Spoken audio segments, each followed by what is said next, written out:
2020년 3월 코로나 팬데믹이 전 세계를 덮쳤을 때 미국 연방준비제도는 놀라운 결정을 내립니다. 단 2년 만에 4조 달러 이상을 새로 찍어낸 겁니다. 한화로 약 5,400조 원, 이 천문학적인 돈은 대체 어디서 나온 걸까요? 그리고 이 돈이 여러분의 월급과 집값에 어떤 영향을 미쳤을까요? 오늘 그 비밀을 풀어드리겠습니다. 여러분, 경제 뉴스를 보면 연준 양적 완화 재개, 유럽 중앙은행 자산 매입, 양적 긴축 공포 같은 말이 자주 등장합니다. 그런데 양적 완화가 정확히 무엇이고 왜 중앙은행이 돈을 찍어내는 건지 쉽게 설명해주는 곳은 거의 없습니다. 오늘 영상에서는 양적 완화의 기본 원리부터 2008년 금융위기와 2020년 코로나 위기 때의 실제 사례, 그리고 자산 버블과 인플레이션이라는 무서운 부작용까지 한 번에 정리해드리겠습니다. 이 영상 하나면 양적 완화가 완벽하게 이해되실 겁니다. 양적 완화는 영어로 Quantitative Easing, 줄여서 QE라고 합니다. 한마디로 중앙은행이 시중에 돈을 대량으로 푸는 정책입니다. 보통 경기가 나빠지면 중앙은행은 기준금리를 낮춥니다. 금리가 내려가면 대출이 쉬워지고 기업과 개인이 돈을 더 많이 쓰게 되니까요. 그런데 문제는 금리를 0%까지 낮춰도 경기가 살아나지 않을 때입니다. 이때 중앙은행이 꺼내는 비상카드가 바로 양적 완화입니다. 작동 원리는 이렇습니다. 중앙은행이 시중은행이나 금융기관이 보유한 국채를 사들입니다. 중앙은행은 국채를 살 돈을 어디서 가져올까요? 바로 새로 만들어냅니다. 전자적으로 화폐를 창출하는 거죠. 물리적으로 지폐를 인쇄하는 것은 아니지만 효과는 같습니다.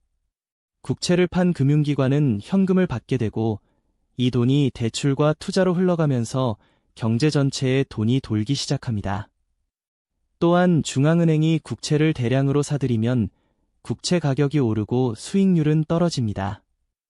국채 수익률은 시장 금리의 기준이 되기 때문에 전체적인 금리가 낮아지는 효과도 있습니다. 결국 양적 완화의 핵심은 두 가지입니다. 첫째, 시중에 돈을 풀어서 경기를 부양하는 것. 둘째, 장기 금리를 낮춰서 대출과 투자를 촉진하는 것입니다. 양적 완화가 본격적으로 세계 무대에 등장한 것은 2008년 글로벌 금융위기 때입니다. 미국의 서브프라임 모기지 사태로 리먼 브라더스가 파산하면서 금융 시스템 전체가 붕괴 직전에 몰렸습니다. 당시 미국 연준 의장이었던 벤 버냉키는 금리를 거의 0%까지 내렸지만 충분하지 않았습니다. 그래서 연준은 전례 없는 양적 완화를 시작합니다. 2008년부터 2014년까지 세 차례에 걸쳐 총 4조 5천억 달러 규모의 자산을 매입했습니다.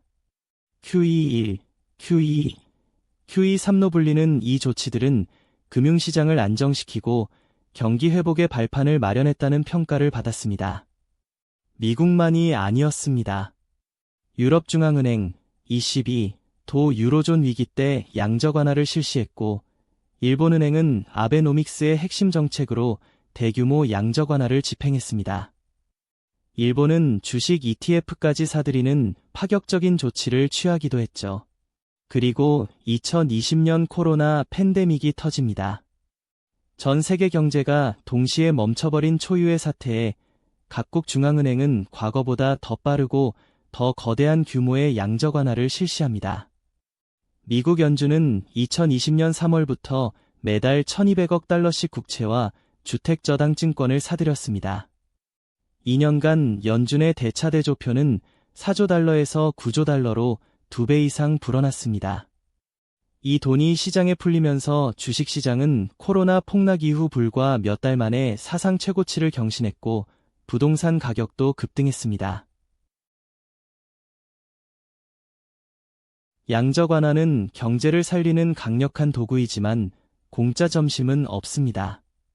가장 먼저 나타나는 부작용은 자산 가격 버블입니다. 시중에 돈이 넘치면 그 돈은 실물 경제보다 주식, 부동산, 암호화폐 같은 자산 시장으로 몰립니다. 2020년 이후 전 세계적으로 주택 가격이 폭등하고 주식 시장이 실적과 무관하게 치솟은 것이 대표적인 사례입니다. 문제는 이런 버블이 터지면 그 충격이 실물 경제로 전이된다는 것입니다. 두 번째 부작용은 인플레이션입니다. 돈이 너무 많이 풀리면 화폐의 가치가 떨어지고 물가가 오릅니다. 2021년부터 2023년까지 미국의 소비자 물가가 40년 만에 최고 수준으로 치솟은 것이 바로 양적 완화의 후유증이라는 분석이 많습니다. 식료품, 에너지, 주거비 등 생활의 필수적인 항목들의 가격이 급등하면서 서민들의 실질 구매력은 오히려 감소했습니다. 세 번째 문제는 양적 긴축, QT의 어려움입니다. 양적 완화로 부풀린 대차대조표를 다시 줄이는 것을 양적 긴축이라고 하는데 이 과정이 매우 위험합니다. 중앙은행이 보유 국채를 시장에 내다 팔면 채권 가격이 떨어지고 금리가 급등합니다. 그러면 대출 부담이 커지고 주식시장이 흔들리죠. 2022년 연준이 양적 긴축에 나서자 미국 주식시장은 큰 폭으로 하락했고 각종 금융 불안이 나타났습니다. 또한 양적 완화는 빈부격차를 심화시킨다는 비판도 있습니다. 풀린 돈은 주로 자산을 가진 사람들에게 이익을 주기 때문입니다. 주식과 부동산을 가진 사람들은 자산 가격 상승으로 더 부유해지지만 자산이 없는 서민들은 물가 상승의 고통만 겪게 됩니다. 이른바 K자형 회복이라고 불리는 양극화 현상입니다. 정리하겠습니다. 양적 완화는 중앙은행이 국채 등 자산을 매입해 시중에 대량의 돈을 푸는 비상 통화 정책입니다. 금리 인하만으로는 부족할 때 경기를 살리기 위한 최후의 수단이죠. 2008년 금융위기와 2020년 코로나 위기에서 경제 붕괴를 막는 데 큰 역할을 했지만 자산 버블과 인플레이션, 빈부격차 심화라는 심각한 부작용도 남겼습니다. 경제 뉴스에서 양적 완화나 양적 긴축이라는 단어가 나오면 그것이 여러분의 월급, 대출금리, 집값, 물가에 직접적인 영향을 미친다는 것을 기억하시기 바랍니다. 다음 영상에서는 주식시장의 원리에 대해 알아보겠습니다. 주식이란 무엇이고 주가는 왜 오르고 내리는 걸까요? 궁금하시다면 구독과 좋아요, 알림 설정까지 부탁드립니다. 10분 지식 이야기였습니다.